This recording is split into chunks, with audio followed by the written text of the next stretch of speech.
This was a good week of chapters, with once again nothing really standing out, but everything being very good. So we'll be starting off with Undead Unluck chapter 118, and this was a good chapter showing the continued fight between Titania, Phil, and Unruin and Seal. Seal more or less takes a major back seat in this chapter for the most part, as it's mainly all of the good guys versing Unruin. So it starts off with Titania telling Andy and Fuko to go to the round table. However, Unruin attacks again, and Andy and Fuko insist that they have to help because even Andy, at his strongest point currently, couldn't take out Unruin. So they'll all try to work together to take him out before moving on, or at least slowing him down. We then see Seal charge off somewhere, and that's when Andy tells Phil to take care of Seal. I had forgotten that, but yes, that's where the two of them went during this battle, where we see that Unruin has two different negators with him as well as himself, so he's actually extremely powerful in that regard. He has Shadow and Blood, if I'm not mistaken. So they fight,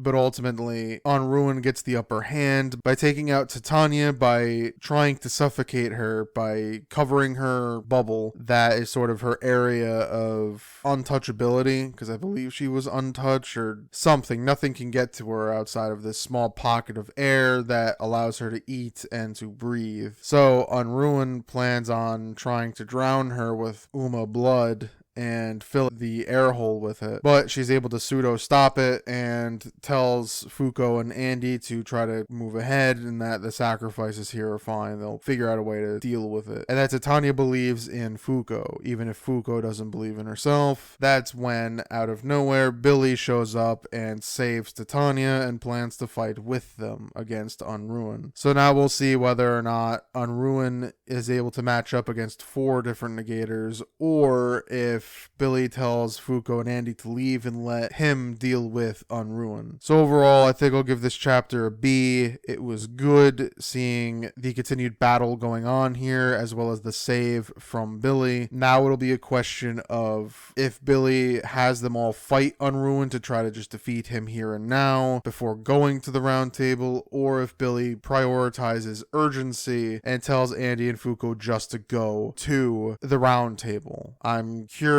to see what decision is made. I'm also curious to see where everyone else is, namely Unbreakable and Juiz and a couple of the others. I wonder where they're at, given the fact that the whole Union facility is under attack. I wonder where everyone is and what everyone's plan is going forward, seeing as how the majority of the plan is getting Fuko to the round table. So the next few chapters should be pretty interesting, as it's been, seeing if they get to the round table unscathed or not. So now we're on to Mashle, Magic and Muscles, chapter 115, and this was a good chapter showing the major characters getting on their brooms and making it to the top of the castle. They were hyping themselves up for a major fight in the sky just to get to the castle, only to find that it was extremely anticlimactic. They get up to the castle grounds and see that it's seemingly a walk in the park when Dot loses his toes to a force field. So now they need to use Finn to use his ability to swap places with things, allowing the major characters, the Divine Visionaries, to get inside the invisible barrier. So Finn has to make his way through the forest and sees 2 bodyguards. He does not want to fight them and basically turns around, pleading for his life at first, and they let him live. He plans on telling them, the Divine Visionaries and co., that he tried but couldn't do it, but then as he thought more about what he's fighting for, he decides to go all out and try to beat them. They beat him down pretty quickly and taunt him, saying that they just let him live, but now he's back. And eventually Finn gets the upper hand by having them attack each other, because they're seemingly super fast, so they end up colliding into each other as he dodges thanks to his magic. And I wonder if he's either won that fight right there or if there's more to it. But for now, he was able to use his magic to gain the upper hand. So overall, I think I'll give this chapter a B. It was good seeing Finn be be more or less pivotal to this portion of the story, which is always pretty funny, as well as to show his growth and his commitment, quote unquote, to his friends, and seeing how the plan is going to unfold from here. I don't know if he won the fight already, though I could imagine that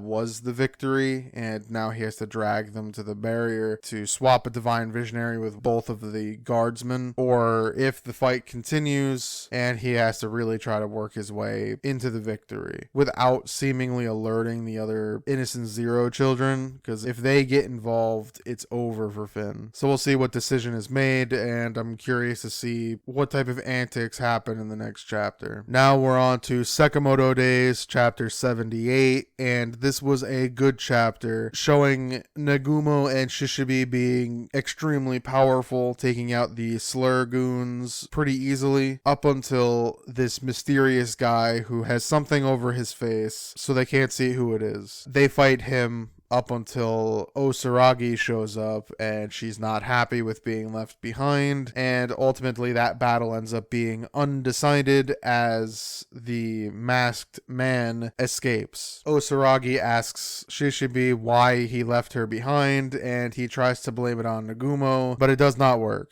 So it's always funny to see the three of them goof off while taking on very powerful opponents, or not so powerful, and them taking care of them in a matter of seconds because they're that powerful. So overall, I think I'll give this chapter a B. It was good seeing these fights, and it's a nice change of pace to what Sakamoto and Co are doing. It's one of the things I like most about this, is that they'll show us what other members of the quote-unquote main character tier guys are doing while Sakamoto and everyone else is doing something else. It keeps it fresh and allows us to really get attached to these other characters that aren't a part of Sakamoto's crew. So it's good to see this. I imagine we're going to go back to Sakamoto next week because we didn't get a single update from his side of what's going on, but we'll see. We also learned that the masked guy is a former Order member as well, who had been exiled, who had quit, who was fired. I don't remember, but he's not a part of the Order anymore. So it shows just how influential Slur's group of henchmen are, that they have former and we know current Order members that are under his thralls. You can only imagine how powerful Slur himself either is, or just how influential and charismatic he is to get just all these people under his control. I'm curious how he got this person, the director guy, and several others. I'm also curious to see what they did with the kid and the fangirl, because they still haven't been seen by anyone. So it's very curious at how things are deteriorating in the assassin world because of Slur. So now we're on to Mission Yozakura Family, chapter 138. And this was a good chapter showing us what the video of Momo's apology was. And the whole thing was ridiculous, as he apologizes, but then ultimately U-turns and threatens everyone that if they so much as even place one vote, he's going to hunt them down and gut them if they voted to get rid of the Yozakura family, and that it didn't really matter because he's already placed bombs at the Spy Association's HQ, and that they have an hour to evacuate, to get rid of them, whatever, to stop the vote, whatever it may be. That's how long they have, and that's how he ends his video. You see most of the A-ranked members. Oh, he also insults the A-ranked spies, saying that the bombs would be too much for them. So when the video ends, you see all the A-ranked spies being very cross and wanting to kill him in various evil ways because of how pissed they are. And so then they explained that the HQ for the Spy Association is basically everywhere and in the underground, so that they can get to the underground HQ at any point, meaning it's under a major city, the city they're in. So with those bombs, it could destroy the city as well. So now the gold rank spies have to find the bombs and infiltrate the Spy HQ, because they don't know who or what has planted the bombs and how they've disguised themselves as the general general quote-unquote populace of the Spy Association HQ, as Momo had used his quote-unquote little brothers to infiltrate there, meaning that they can copy anyone's appearance to do whatever they need to plant the bombs. So now everyone, all the gold rank spies and the main character now have to infiltrate the HQ to find those who have planted the bombs and defuse the bombs in under an hour. So the race is on to see if they can disarm everything and save the city as well as the HQ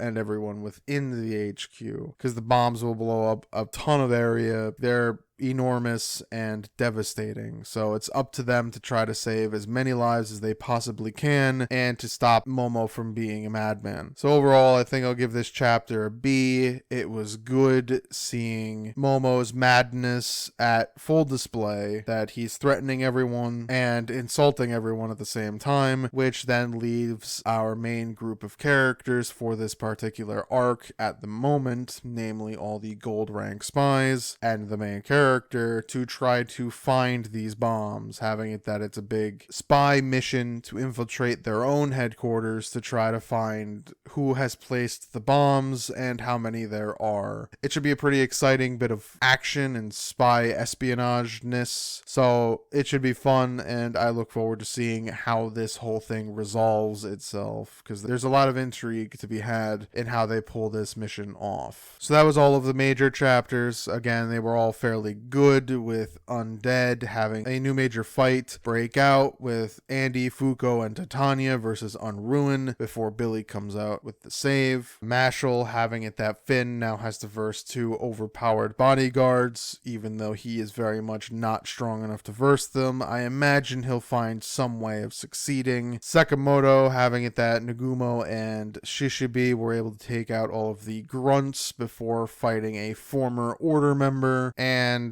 Mission Yozakura family seeing them start their spy mission to infiltrate their HQ were all very interesting new battles being fought in these chapters and for the future chapters to come. I look forward to seeing what direction is taken for each one of these different unique fights. So now for everything else, we had Jujutsu Kaisen, which was fine, Blue Box, which was fine, and Earthchild, which was fine. Of them, Earthchild was whatever, as of course the main character lived and is now powering up the main female character. The only real interesting thing that was even proposed here is that because of his survival, the main character, it's going to end up causing all sorts of issues within the universe, having it that now two sides will form, one taking the side of the mother, one taking the side of the son, and then he will now be some legendary artifact that will boost the power of each Earthchild. So that would be interesting. Will that happen? No, it won't. It won't happen. But we'll see if anything actually interesting happens here, because otherwise it's a wholly fine story, to say the least. Aliens area was good. It had its continued fight with the main mentor character continuing to show off his ability and level of power to a degree, as this assassin character reveals that the character that was introduced last week, the sort of princess, odd Russian doll-like character, that her royal family are all dead and that she is the last surviving member. And so now the two main characters here plan on continuing to protect her, and the mentor plans on winning in the next move, if I remember correctly. He plans on winning. There's no going back for that. So it'll be interesting to see how he does that, how he pulls off such a feat. Super Smartphone was good, as he finally realizes the smartphone user he's tracked down was a decoy and a trap for the main villain to catch who he is. So now there's a big conundrum of how he's going to get out of there while still having that guy get caught, slash how he might save him, because he's ironically enough gotten too attached to that character, the smartphone user that he's tracked down. There is a lot of interesting things that could happen here as this intelligence game of chess keeps getting more and more complicated between the main villain and the main character, as the main character is a bit too quote-unquote soft-hearted and the main villain is too ruthless to throw away anyone who isn't useful to him, while the main character more or less wants to save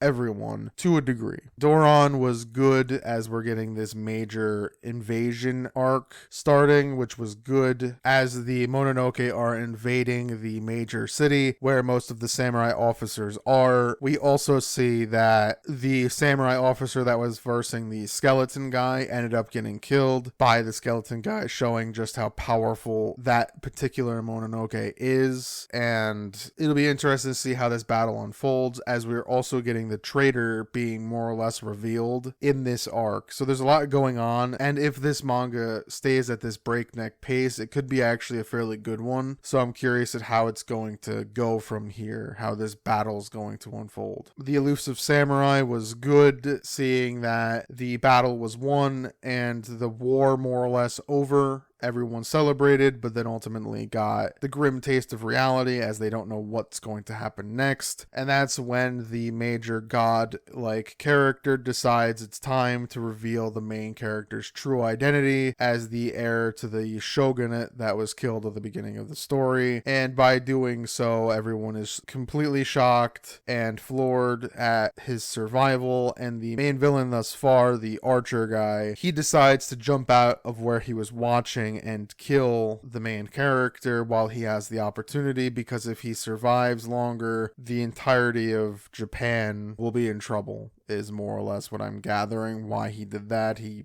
can't let him live. So the next few chapters should be extremely exciting to see how the troops rally around him, the main character, and how successful or unsuccessful the archer guy is in his assassination plot. And P times 6 was good, having it that we're getting ready for the concert battles and everyone's taking notice of Lucky's newfound demeanor, and it seems as though this concert battle is a relatively big event with a lot of like the music world around, so it'll be very interesting to see how it unfolds, and it should be pretty good. And we get the first matchup, which is Lucky's brother, the first of the siblings Lucky has helped out thus far, the one on his team, versus the internet sensation musician, the one who always wears a mask. And we'll get to see them battle it out first and see who's more talented. A talented but albeit slightly depressed Lucky family member, or this internet musician sensation, if he is better. So it should be pretty interesting to see who wins and how these battles will happen. It would be very cool if it was sort of a battle of whose dream gets out first, or whose dream wins, kinda. I wouldn't say dream, but whatever they do with their music. If it was a genuine battle with the music, would be pretty interesting too. I'm very curious at how these battles will go, but for now it was a pretty good chapter, albeit just a setup one. So that was all of the chapters. They were again all very good. In particular, Doron I thought was very surprisingly good. P times 6 is always good at this point. It's one of the more intriguing series, and Elusive Samurai was good in its reveal. Then of course you have the Major 4, which were all good in their own right, and I look forward to seeing what decisions and directions all of these series go in the next few chapters to really excite a major spark for all of them, because right now they're all pseudo coasting until a major event happens, I think. But that's not necessarily a bad thing. They're laying out some good groundwork for something extraordinarily exciting to happen, I think. So